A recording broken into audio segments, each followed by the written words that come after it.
महत्त्वाची अपडेट गोंदियामधून निर्माणाधीन सांस्कृतिक नाट्यगृहाचं बांधकाम पूर्ण करण्यासाठी मुख्यमंत्री देवेंद्र फडणवीस यांनी गोंदिया नगर परिषदेला 14 कोटींचा अतिरिक्त निधी मंजूर केलेला आहे।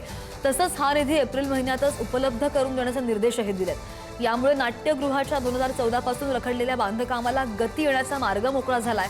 विशेष म्हणजे हजारो लोकांच्या बसण्याची क्षमता असलेले हे नाट्यगृह संपूर्ण वातानुकूलित असणार आहे।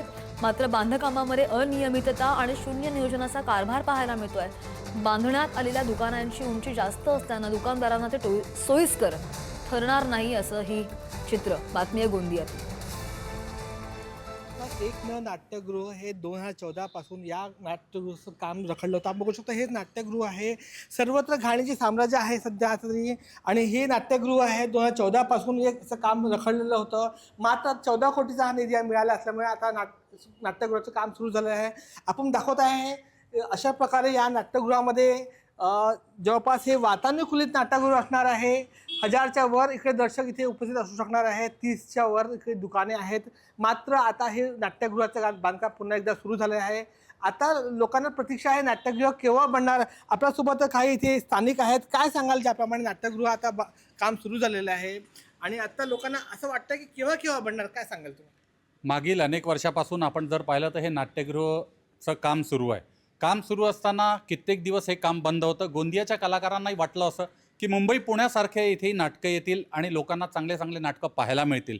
पण हे लोकांचं स्वप्नच राहिलं आहे, कारण मागील अनेक वर्षापासून जर आपण पाहिलं तर इथलं काम बंद आहे आणि काय बनतं आहे नेमकं हेच समजून नाही राहिलं। कारण इथे जर आपण पाहिलं तर कुठूनच इथलं गेट दिसत नाही, दुकानं बनले आहे ते रस्त्यापेक्षा 4 फीट उंच आहे। म्हणजे ग्राहक कुठून येईल, कसा येईल, याचं काय नियोजन आहे, कोणती कंपनी आहे। आणि शासन जेव्हा कोट्यवधीच्या घरात इथे जर पैसे देतात आहे तर शासन यांच्या कंपनीला विचारपूस का करत नाही, हा देखील एक महत्त्वाचा प्रश्न आहे।